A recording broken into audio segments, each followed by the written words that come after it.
Bismillahirrahmanirrahim. Assalamualaikum warahmatullahi wabarakatuh.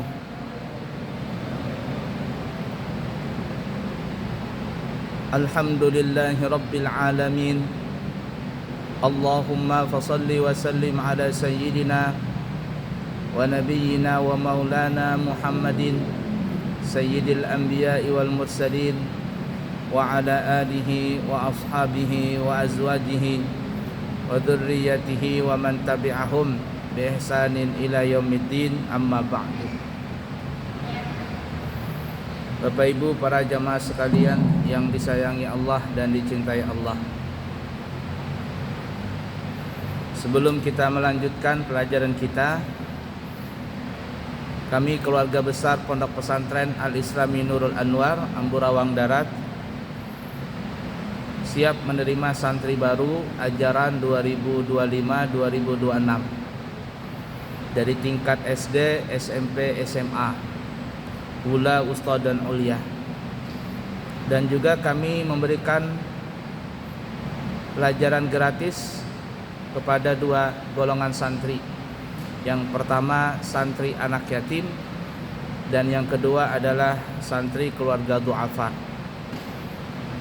Siapa yang keluarganya atau tetangganya mempunyai anak yatim dan juga termasuk keluarga du'afa, maka apabila ingin sekolah di pesantren kami akan memberikan biaya gratis kepada dua golongan santri tersebut. Kemudian yang kedua, insyaallah nanti bulan depan, kurang lebih di tanggal 25 ke atas, 25 November ke atas, kami akan berangkat umrah kembali membawa jamaah. Dan oleh karena itu, siapa yang ingin berangkat umrah di bulan November dengan harga 28 juta rupiah selama perjalanan 12 sampai 14 hari, maka segera mendaftar. Harga 28 juta ini kami tutup nanti di tanggal 20 Oktober. Jadi yang mendaftar sekarang sampai tanggal 20 Oktober kami membuka harga 28 juta. Apabila lewat tanggal 20, maka nanti harganya akan naik kembali, bukan 28 juta tetapi nanti akan lebih daripada 28 juta. Nah, siapa yang mendaftar sebelum tanggal 20 untuk keberangkatan November, Desember 2024, Januari dan Februari 2025, maka kami berikan harga 28 juta tadi. Siapa yang berminat maka segera mendaftar. Baik, kita lanjutkan pelajaran kita, masih berkaitan dengan anugerah yang Allah berikan kepada bangsa Bani Israel.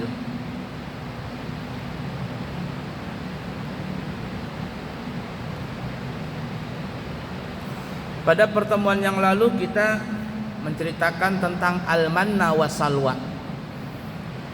Al-manna adalah makanan berwarna putih dan rasanya seperti madu. Salwa adalah burung. Nah, saya cari referensi salwa itu apa maksudnya. Nah, ternyata salwa itu kemarin saya cari itu adalah burung puyuh. Burung puyuh ya. Nah, burung puyuh. Jadi dia burung puyuh itu kan nggak bisa terbang terlalu jauh.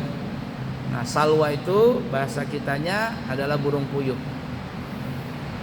Jadi al-manna Allah berikan kepada Bani Israel di pagi hari, datang dari langit, mereka tinggal mengambil, mengolah. Dan al-manna ini bisa diolah menjadi adonan bermacam-macam, bisa jadi roti, bisa jadi manisan dan lain sebagainya.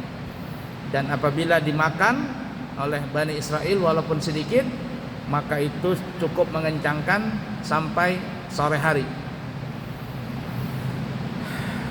Dan tidak boleh berlebihan dan tidak boleh juga disimpan. Kalau berlebihan dan disimpan, dia akan jadi basi. Jadi harus dihabisin pada hari itu juga.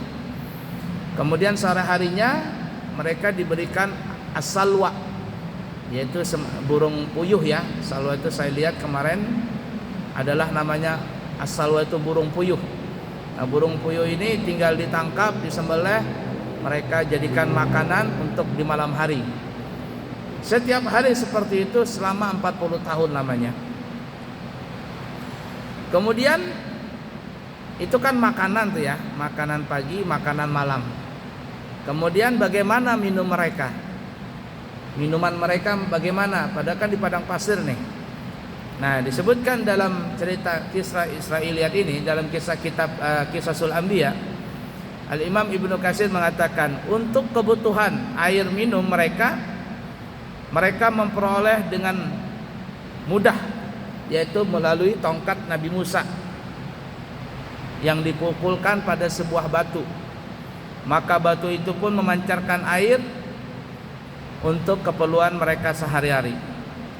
Pukulan tongkat Nabi Musa itu menghasilkan 12 mata air.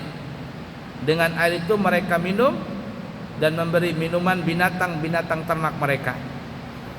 Juga menyimpannya untuk memenuhi keperluan mereka. Dan di samping itu juga di musim panas Allah memayungi mereka dengan awan sehingga mereka tidak terkena sengatan matahari yang sangat panas. Itu mata air ya. Dalam kisah Israiliyat yang lain, dalam kisah Israiliyat, jadi kaum Bani Israel ini kalau mandi itu, mereka mandi ya, mereka itu mandi dengan keadaan tidak berpakaian, yakni bertelanjang begitu. Sedangkan Nabi Musa alaihissalatu wassalam tidak mau mandi seperti itu, karena Nabi Musa kan menjaga kesopanan. Nah, karena Nabi Musa tidak ikut nimbrung mandi bersama mereka, mereka ini Bani Israel membuat gosip bahwa Nabi Musa itu beburut. Tahu beburut? Ya, jar orang Banjar beburut. Jadi biji alat kelamin itu ganal. Jadi membuat isu itu Nabi Musa tidak mau mandi dengan kita karena Nabi Musa itu beburut katanya. Jadi Nabi Musa dibikin isu yang tidak baik. Nah, itulah orang Bani Israel ya. Orang Bani Israel itu seperti itu. Nabinya aja sampai diejek. Nabinya dibikin ejekan. Katanya Nabi Musa itu beburut. Nabi Musa tidak menggubris itu, biarin aja bikin gosip itu. Cuma Nabi Musa diam saja begitu. Nah, suatu ketika dikatakan Nabi Musa itu mandi di sungai. Kemudian beliau memasukkan kakinya ke dalam sungai sambil mengangkat pakaiannya sedikit demi sedikit. Ya, sedikit demi sedikit. Masuk ke dalam sungai, diangkat pakaian sedikit demi sedikit. Sampai akhirnya Nabi Musa menenggelamkan badannya, auratnya, lalu Nabi Musa melepas pakaiannya. Ini kisah Israiliyat ya, dalam cerita yang lain. Lalu Nabi Musa menaruh pakaian itu di suatu batu. Taruhlah pakaian tadi di batu. Nah, setelah pakaian itu taruh di batu, Nabi Musa asik-asik di sungai, tiba-tiba si batu ini berjalan. Lari. Batu tadilah lari. Padahal di atas batu itu ada pakaiannya Nabi Musa alaihissalatu wassalam. Larilah si batu ini. Dikejar Nabi Musa. Dikejar oleh Nabi Musa. Pakaianku dibawa. Sini. Batunya nih ya, lari. Kemana larinya? Larinya ini ke padang pasar lagi. Ini kisah Israiliyat saja ya. Lari ke padang pasar. Nabi Musa pun mengejar tadi batu itu sambil tidak berpakaian. Sampai di pasar batu itu berhenti. Marahlah Nabi Musa, mengambil tongkatnya dan batu itu pun dipukul oleh Nabi Musa. Tupak begitu. Lalu keluarlah 12 mata air dari batu tadi. Nah, setelah kejadian itu, orang-orang Bani Israel melihat itu, mereka mengatakan, ternyata kisah yang dikatakan gosip Nabi Musa itu beburut itu bohong katanya. Bohong, buktinya nggak beburut katanya. Nggak beburut. Nah, itu kisah Israiliyat. Jadi supaya menutup gosip tadi dengan kejadian seperti itu, sehingga Bani Israel tidak lagi mengatakan Nabi Musa beburut. Nah, dampak kejadian itu Nabi Musa marah, lalu Nabi Musa memukulkan tongkatnya ke batu tadi, lubang begitu ya. Dan batu itu memancarkan 12 mata air. 12 mata air. Dan air inilah air yang sangat bersih, yang enak diminum, dan itu dibagikan kepada 12 suku Bani Israel. Karena Bani Israel itu kan ya, dalam cerita kan ada jumlahnya 600.000 orang. Ketika Nabi Musa membawa Bani Israel keluar dari negara Mesir, menyeberang Lautan Merah itu sebanyak 600.000 orang. Nah, 600.000 orang ini terbagi menjadi 12 suku. Menjadi 12 suku. Nah, supaya tidak tidak berebutan, dari awal ya, dari awal yang kita pernah ceritakan, Nabi Musa membelah lautan. Itu ada dua versi ceritanya. Terbelah laut menjadi dua bagian. Lalu laut tadi membuat jalanan. Jadi Nabi Musa dan Bani Israel lewat di dalam lautan tanpa sedikit pun basah, karena airnya pada tersisih ke samping kanan dan kiri. Dalam riwayat yang lain dikatakan itu bukan dua bahagian, bukan terbagi menjadi dua bagian laut tadi, tapi menjadi 12 lorong. 12 lorong. Jadi bukan terbelah dua, tapi terbelah menjadi 12. Lorong 1, lorong 2, lorong 3 sampai lorong 12. Kenapa kalau sampai lorongnya menjadi 12 lorong? Karena Nabi Musa itu, maksud saya, karena Bani Israel itu mempunyai 12 suku. 12 suku. Jadi ketika itu masuklah mereka ke lorong tadi per suku. Sampai 12 lorong. Ini suku Banjar umpamanya, ini suku Bugis, ini suku Madura, ini suku Jawa umpamanya, masuk situ. Jadi dipimpin kepala sukunya masing-masing. Nah, begitu juga supaya tidak beributan bahasa kitanya ya. Nabi Musa pun memukul batu tadi dan keluarlah 12 mata air dari batu tadi. Kenapa 12? Supaya tidak beributan. Karena Bani Israel itu mempunyai 12 suku. Wallahu a'lam.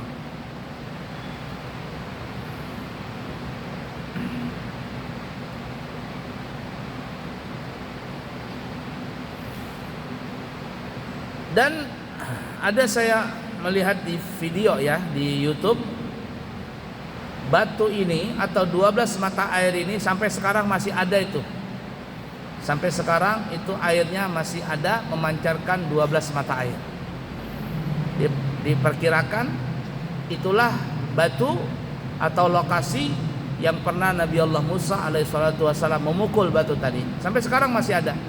Keluar air tersebut sangatlah jernih sekali. Mungkin bapak-bapak kalau ingin tahu bisa saja lihat di YouTube, buka saja gitu ya. Nabi Musa memukul batu atau peninggalan 12 mata air Nabi Musa. Insya Allah keluar videonya di YouTube itu. Karena sekarang ini alimnya bagaimanapun orang lebih alim YouTube, lebih alim Google. Jadi semua permasalahan yang kita nggak tahu, kalau kita buka Google maka keluarlah pertanyaan-pertanyaan kita sesuai dengan pendapat-pendapat, kemudian ada fotonya, bahkan ada videonya. Itu sampai sekarang dikatakan peninggalan 12 mata air itu sampai sekarang masih ada.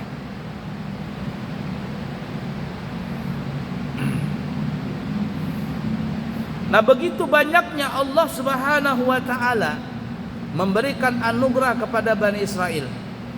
Karena Allah itu masih sayang sama Bani Israel. Tetapi apa balasan Bani Israel kepada Allah Subhanahu wa taala? Mereka jahat. Mereka jadikan anak sapi, patung anak sapi menjadi sesembahan mereka yang dipelopori oleh Musa As-Samiri. Sama dengan Nabi Musa namanya Musa juga. Musa As-Samiri. Ini yang membuat patung sapi. Patung anak sapi terbuat dari emas. Nah, jadi waktu itu ada telapak Jibril, ada yang mengatakan kepakan sayap malaikat Jibril, tanahnya itu bekas kepakan atau bekas telapak kaki Jibril itu diambil, tanah tadi diusapkan ke mulut patung anak sapi yang terbuat dari emas tadi. Tiba-tiba patung anak sapi itu berbunyi, bahasa kita.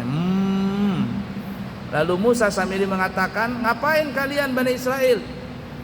beriman dengan Nabi Musa. Nabi Musa jauh-jauh dia ke Tur Sina mencari Tuhannya. Ini Tuhannya Bani Israel, ini anak sapi ini. Maka Bani Israel yang bodoh-bodoh akalnya, mereka akhirnya menyembah patung anak sapi tadi. Nah itu. Apalagi mereka Bani Israel ini juga membunuh para nabi dan rasul. Banyak sekali mereka bunuh. Kalangan Bani Israel ini membunuh para nabi, membunuh para rasul. Termasuk yang paling masyhur dibunuh adalah Nabi Allah Zakaria alaihi salatu wassalam, dibunuh oleh Bani Israel juga. Apalagi mereka menyembah patung-patung, bukan hanya patung anak sapi tapi patung berhala-berhala mereka sembah. Animisme, mereka melakukan semua itu. Apalagi mereka juga melakukan kecurangan, mengurangi timbangan, takaran, ukuran, melakukan perzinahan dan sebagainya. Itu semuanya rentetan dari kelakuan orang-orang Bani Israel sampai sekarang ini muncilnya. Padahal Allah telah banyak memberikan anugerah kepada mereka, tapi mereka tidak mau berterima kasih. Bahkan mereka membuat keonaran, dan mereka sampai membunuh para nabi dan rasul atas keingkaran mereka kepada Allah Ta'ala. Nah kemudian Al-Imam Ibnu Katsir mengatakan, sebegitu banyaknya Allah berikan anugerah kepada Bani Israel, lalu apa yang terjadi? Oh, mereka akhirnya bosan dengan kondisi semacam itu. Tiap hari ada al-manna, tiap hari ada salwa. Kalau musim panas diberikan awan mendung supaya mereka tidak kepanasan. Macam-macam diberikan anugerah. Tapi ternyata apa? Oh, mereka bosan katanya. Lalu mereka meminta kenikmatan itu yang begitu besar Allah berikan kepada mereka supaya diganti. Ya, mereka minta ganti dengan apa? Dengan tumbuh-tumbuhan, tanam-tanaman. Ya, mereka bilang, ya Nabi Musa, kami bosan makan al-manna, kami bosan makan as-salwa. Berikanlah kami sayur-sayuran. Ada timun, ada bawang merah, ada bawang putih, ada tomat, ada kacang adas, macam-macam. Ya. Dan lain sebagainya. Mendengar permintaan Bani Israel, Nabi Musa pun mengingatkan kepada mereka. Sebagaimana disebutkan dalam surah Al-Baqarah ayat 61. Atastabdiluna alladhi huwa adna billadhi huwa khair? Ihbitu Misra fa inna lakum ma sa'altum. Maukah kalian mengambil sesuatu yang rendah sebagai pengganti yang lebih baik? Pergilah kalian ke suatu kota, pasti kalian akan memperoleh apa yang kalian minta. Artinya kalian meminta ganti seperti ini, padahal sudah banyak Allah berikan anugerah kepada kalian. Kalau kalian ingin seperti itu, pergilah ke kota sana, bercocok tanam di sana. Tapi kalau kalian bersyukur dengan nikmat Allah Ta'ala, beradalah di sini. Maksudnya adalah itulah yang kalian minta dan dikehendaki sebagai pengganti kenikmatan dan anugerah besar yang selama ini kalian terima. Ketika kalian sampai di kota itu, kalian turun dari martabat yang begitu tinggi dan mulia kepada martabat yang rendah. Di kota itu kalian akan mendapatkan makanan yang kalian inginkan dan yang kalian hendaki, yang sesungguhnya jauh lebih rendah dari apa yang telah kalian dapatkan sebelum ini. Bahasa kitanya, kata Nabi Musa, kalau kalian menggantikan makanan ini dengan bawang merah, dengan bawang putih, itu makanan biasa. Ini al-manna dan as-salwa ini adalah makanan yang begitu nikmat. Kalian mau ganti dengan makanan yang murahan. Bahasa kitanya seperti itu. Sedangkan di sini aku tidak memperkenankan hal itu dan kalian tidak akan mendapatkan apa yang kalian inginkan. Di sini kata Nabi Musa, memang tidak ada makanan seperti itu. Kenapa? Karena makanan murahan, makanan biasa. Ini kalian diberikan sama Allah makanan yang begitu nikmat. Tanpa kalian bekerja, tanpa kalian mencari, itu sudah Allah turunkan dari langit langsung.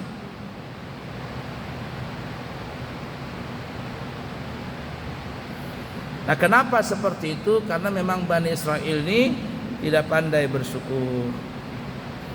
Dalam surah Taha Allah Subhanahu wa taala berfirman, "Kulu min thayyibati ma razaqnakum wa la tatghaw fihi fayahilla 'alaikum ghadabi wa man yahlil 'alaihi ghadabi faqad hawa." Makanlah di antara rezeki yang baik yang telah kami berikan kepada kalian, dan janganlah kalian melampaui batas yang menyebabkan kemurkaan akan menimpa kepada kalian. Dan barang siapa ditimpa oleh mereka kemurkaanku, kata Allah, maka sesungguhnya binasalah orang tersebut.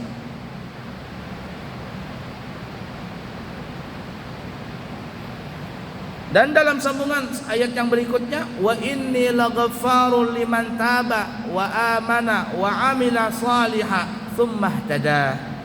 Dan sesungguhnya aku Maha Pengampun bagi orang yang bertobat, beriman, beramal saleh, kemudian tetap di jalan yang benar. Jadi yang bertobat, kata Allah Ta'ala, aku terima tobatnya, aku ampuni mereka, dan aku akan memberikan selalu jalan yang benar kepada orang-orang yang bertobat itu. Jadi Bani Israil ini memang kacau ya, memang kacau. Mulai dulu sampai sekarang selalu membuat keonaran mereka.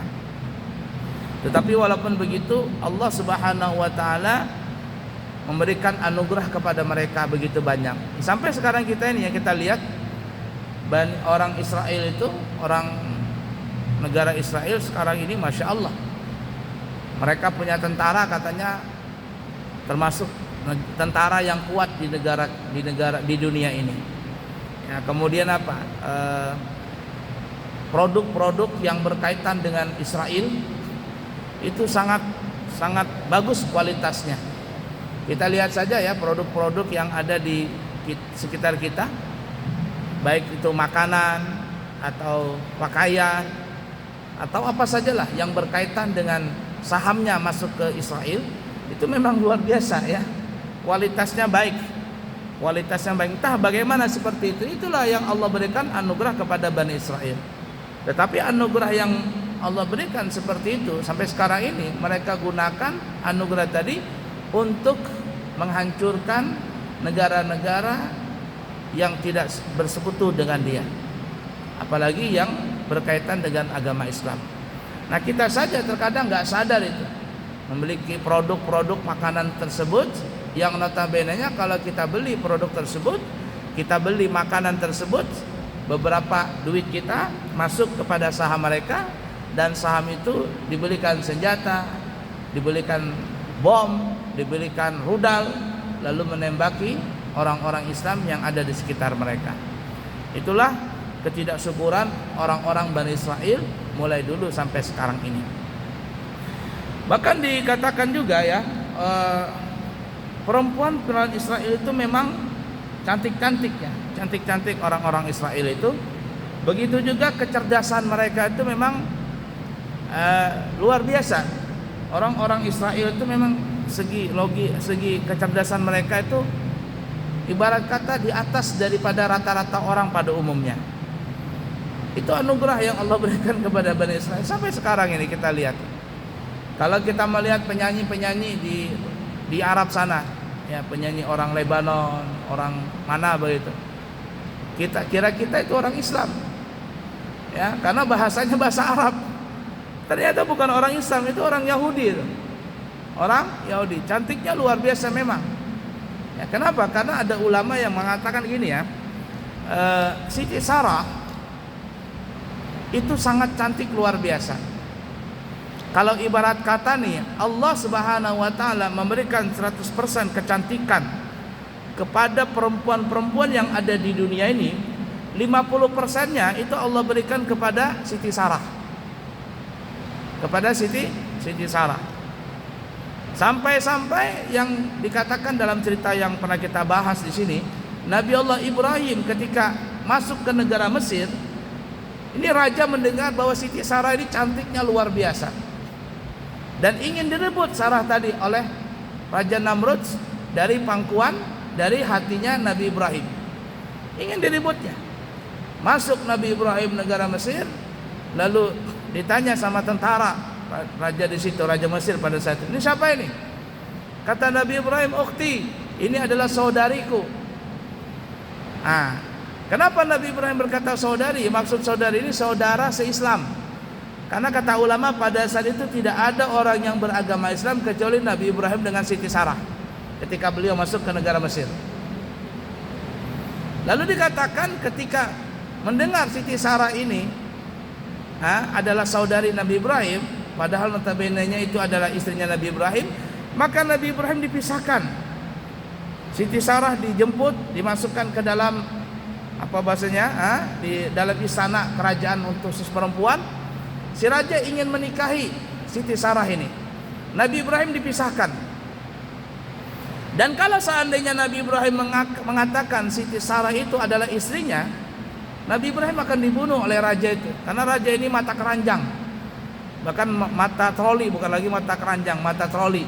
Kalau ada perempuan cantik diambil. Yang gak punya suami, masih gadis, perawan, diambil secara paksa. Kalau punya suami, suaminya dibunuh, istrinya diambil. Nah, ketika Siti Sarah diambil oleh raja Mesir pada saat itu ya, ditaruhlah Siti Sarah di dalam istana khusus perempuan, dibersihkan, dirapikan sebagainya. Dan raja ini tidak berani mengganggu Siti Sarah, karena ini perempuan istimewa. Dia tidak berani mengganggu, dia hormati Siti Sarah ini. Setiap kali raja ingin datang melihat Siti Sarah itu, Siti Sarah ini murung begitu, murung terus-terusan seperti itu. Dan si raja tidak mau menikahi Siti Sarah ini kecuali betul-betul gembira. Raja ini heran kalau melihat perempuan-perempuan yang lain yang diambil oleh raja Mesir pada saat itu. Siapapun perempuannya pasti senang karena bergelimbang dengan harta yang begitu banyak. Tapi Siti Sarah tidak merasa senang dengan keadaan seperti itu. Tapi Siti Sarah tidak berani juga mengakui bahwa dia adalah istrinya Nabi Ibrahim, karena kalau ketahuan bahaya Nabi Ibrahim nanti. Sampai beberapa hari, di suatu malam raja bermimpi. Ada suara berkata, "Hei raja," bahasa kitanya nih ya, "itu Sarah adalah istrinya Nabi Ibrahim. Kau jangan ganggu dia. Kalau kau ganggu dia, kau akan hancur dan kerajaanmu juga hancur. Kau hancur dan kerajaanmu juga hancur." Maka raja terbangun dari tidurnya. Pagi hari dia datangin Siti Sarah, dihormatin Siti Sarah tanpa diganggu gugat, masih dalam keadaan suci. Lalu raja ini berkata, "Wahai Sarah, siapakah engkau sebenarnya? Dan siapakah Nabi Ibrahim?" "Akui saja, aku tidak marah." Kata Siti Sarah, "Aku adalah istrinya Nabi Ibrahim. Ibrahim adalah suamiku." Mendengar cerita itu, raja pun tertegun, terharu. Kenapa begitu? Kenapa terharu? Karena raja ini memikirkan di zaman seperti itu, bahasa kitanya nih ya, begitu bagaimana harta perempuan yang nurut kepada raja tadi akan jadi bahagia. Tapi Siti Sarah tidak merasa bahagia. Dia lebih cinta kepada Nabi Ibrahim alaihissalatu wassalam sebagai suaminya daripada harta tadi. Raja tadi berkata, "Oh, ternyata ada cinta tulus ya, ada cinta tulus dua pasang insan manusia, yaitu Nabi Ibrahim dengan Siti Sarah." Ringkas kata, Nabi Ibrahim dipanggil oleh raja dan raja pun meminta maaf. Dan dikembalikanlah Siti Sarah kepada Nabi Ibrahim, dan beliau akhirnya berdua menjadi pasangan suami istri dan menjadi tamu kehormatan di negara Mesir waktu itu. Sampai akhirnya Nabi Ibrahim diberikan harta, diberikan macam-macam. Kemudian Siti Sarah berkata, "Wahai Nabi Ibrahim, kita kembali aja ke Palestina. Di sini kayaknya bukan negara kita, walaupun kita diberikan fasilitas begitu enak, tapi kita kembali aja ke Palestina." Mendengar Siti Sarah dan Nabi Ibrahim ingin kembali ke Palestina, raja tadi memanggil mereka berdua, "Kalian mau kembali?" "Iya," katanya. "Kenapa? Di sini kurang nyaman kah?" Katanya, "Nyaman, tapi kami ingin kembali ke negara kami." Nah, akhirnya apa? Raja pun memberikan hadiah begitu banyak, ternak, harta, emas, perak, termasuk satu perempuan yang menjadi jariyah atau budak perempuan bagi Nabi Ibrahim dan Siti Sarah yang bernama Siti Hajar. Nah, sampai waktunya Siti Hajar. Dan akhirnya Siti Sarah pun dinikahi Nabi Ibrahim dan Siti Hajar dinikahi. Nah, Siti Sarah ini nanti mempunyai anak yang namanya Ishak. Nabi Ishak punya anak Yakub, Yakub punya anak 12 orang termasuk Nabi Yusuf dan Bunyamin, dan itulah menjadi cikal bakal Bani Israel sampai sekarang ini. Sedangkan Siti Hajar itu mempunyai anak nanti Nabi Ismail dan keturunannya terus sampai kepada Nabi kita Muhammad sallallahu alaihi wasallam. Dan Siti Sarah yang kita sebutkan tadi adalah dari bangsa Bani Israel, kecantikannya luar biasa, dan kata ulama kalau kecantikan Allah berikan kepada perempuan itu 100% di dunia ini, 50%-nya Allah berikan kepada Siti Sarah. Sisa 50% kedua, 50% yang kedua ini dibagi dua, yakni 25%. 25% pertama Allah berikan kepada orang-orang Israel, dan 25% yang kedua lalu Allah bagikan kepada seluruh perempuan-perempuan yang ada di dunia ini. Nah, sampai segitunya tuh Allah berikan anugerah kepada orang-orang Israel. Tapi apa yang terjadi? Orang-orang Israel mulai dulu sampai sekarang ya begitulah wataknya. Mereka mucil, mereka tidak mau nurut dengan perintah nabinya, dan mereka pun membuat kerusakan. Wallahu a'lam bishawab. Baik, kiranya cukup sekian dulu. Semoga ada manfaatnya. Mudah-mudahan Allah mengampuni segala dosa kita, menerima segala amal ibadah kita. Allah tetapkan iman, Islam, ihsan sampai kita nanti mati dalam keadaan husnul khatimah, dengan mengucapkan akhir hayat kita nanti kalimat tauhid, la ilaha illallah Muhammad Rasulullah sallallahu alaihi wasallam. Allah ridha kepada kita dan kita ridha kepadanya, mendapat syafaat Nabi Muhammad sallallahu alaihi wasallam kelak nanti di akhirat, masuk surga firdaus tanpa hisab bersama kekasih kita Nabi Muhammad sallallahu alaihi wasallam. Amin amin Allahumma amin ya rabbal alamin. Yang baik dari Allah, yang buruk dari pribadi. Subhanakallahumma wa bihamdika asyhadu an la ilaha illa anta astaghfiruka wa atubu ilaik. Wa akhiru kalam, wassalamu alaikum warahmatullahi wabarakatuh.